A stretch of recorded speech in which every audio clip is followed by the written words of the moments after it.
Hi, this is Ben Proko with TriFit XT. I'm going to go over bike training and racing with a power meter. I'm going to do several short videos to help guide you into choosing a power meter and then being able to use it. Most of these videos are going to be less than 15 minutes, and this first one's going to cover just how do I get started. And everything on here is just my little 2 cents of information. Some of you might find other information from web searches, but hopefully this is something that can help you out. So first off, you gotta think, why train with power? So I'm gonna convince you to train with power here. First is the immediate response to an effort.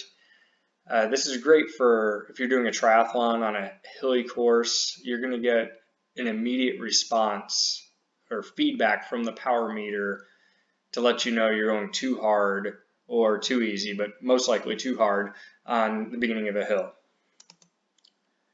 So, and also a power meter is not affected by external variables like heart rate is.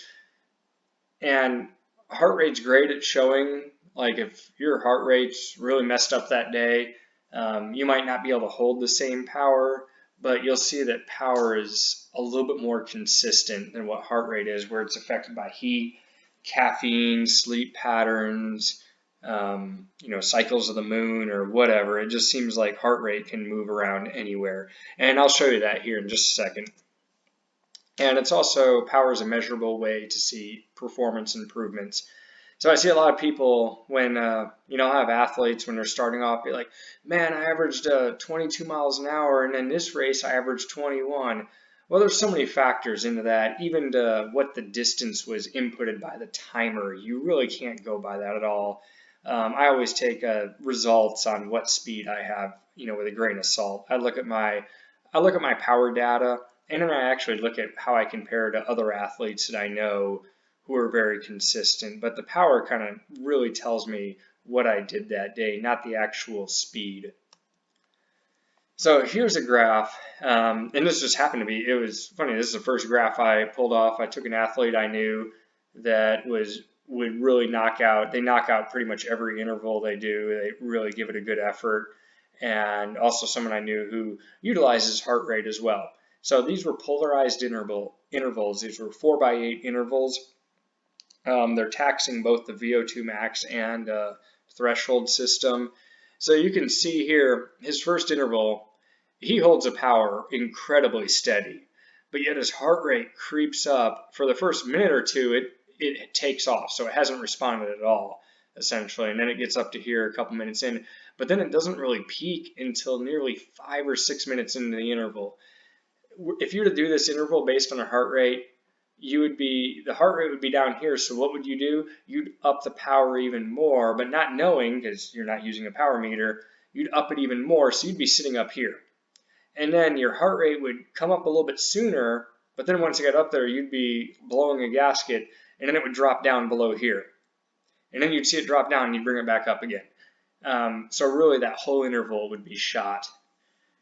And that's where I say training with a power, you can just dial in on that intensity. Whatever the wattage is, you can just start right at it and nail it. And you can see again, he did the same thing happened here. Heart rate just gradually climbed all the way until about 6 minutes into that interval. And again, it was very steady here. He went a little bit higher power, and it also gave him a little bit higher heart rate. I bet if he went at the same power, though, his heart rate still would be higher. That's just something I've kind of seen.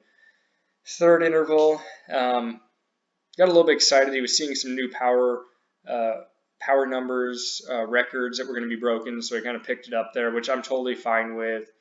I like my athletes to be able to test themselves once in a while. Not every workout, but test to see where they're at. That's one of the modeling things I do with with WKO and so on. And then this last interval, I say you kind of get a little bit of everything. Here you can see that power just straight decreases, and this is nothing against the athlete. He's a phenomenal athlete, but getting 4 of these intervals is really tough. So just getting 3 is you're doing well, and then a 4 is just like almost like extra credit really if you can get that out. And you can see his power drops the entire time. but yet his heart rate still gradually increases. Again, you can see where power would be really the preferred method here. And this was just off the first person I pulled up. I've seen people do 20-minute intervals where through that whole 20 minutes, the power for at least the first 15 minutes just gradually crept up. So I really think power is the best way to go. And 15 years ago, it cost $2-3 grand to get a power meter and something to read it, and then not nearly this stuff to analyze it with. And now, what high-end heart rate monitors were 15, 20 years ago, you can get a good power meter for that, and especially if you look into the used market. So now that you want to train with power, you need to choose a power meter and then also something to record the data. It's no good to really just have a power meter and then nothing to record the data. Some of them here, power tap, you got the hub and the pedals, you got Garmin vectors, you got cork over here, stages. All of these are different ways to measure power. And this is where this could be just a whole separate video on choosing it, because you kind of have to look at what equipment you have. And this is where it's great to go on like just online forums like, hey, what would be some of the better ones for me? Because it really depends on what bike you have, if you already have race wheels, if you don't.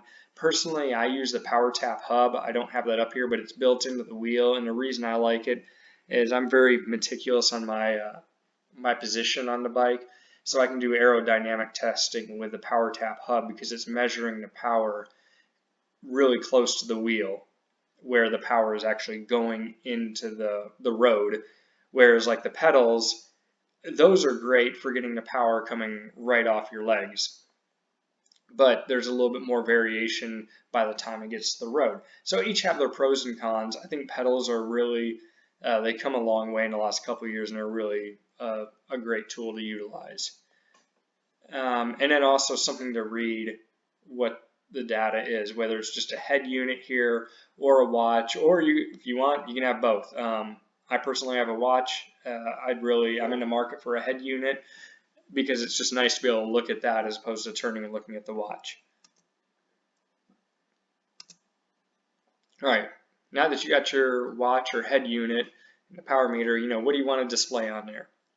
And this takes, again, you kind of got to play around with what you like and where you like to have it, because there's all sorts of variations you can do. But I like to have a 3-second rolling average of power. You're going to still see it move around a lot, and that's probably the one right here. And then I like to have the average power and normalized power, at least at some point where I can get to the data. I normally don't look at average power as much during a race. I might look at it during an interval workout, but I'll look at normalized power more when I'm racing. And normalized power is an algorithm to figure out essentially how hard you've been going over that given time. If you were to go, let's say 100 watts for 30 minutes and then 200 watts for 30 minutes, you would average 150, but everyone knows you wouldn't feel like 150 after you did that workout because of your variations between the highs and the lows, so it actually probably feel closer to 175, 180, and that's what normalized power tries to figure out. Then you can also have speed, cadence, distance, whatever you'd like to have.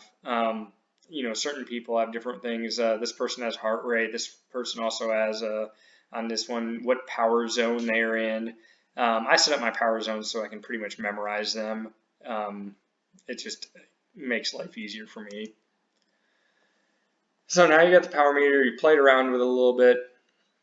Now you need to test yourself. The most basic test you can do is a 20-minute all-out effort. What you do is you get a good warm-up, bike for 20 minutes as hard as you can, and then multiply that by 0.95, and that gives you your FTP, or functional threshold power. And from that, you can determine your training zones. Let me also note that your threshold power is position dependent.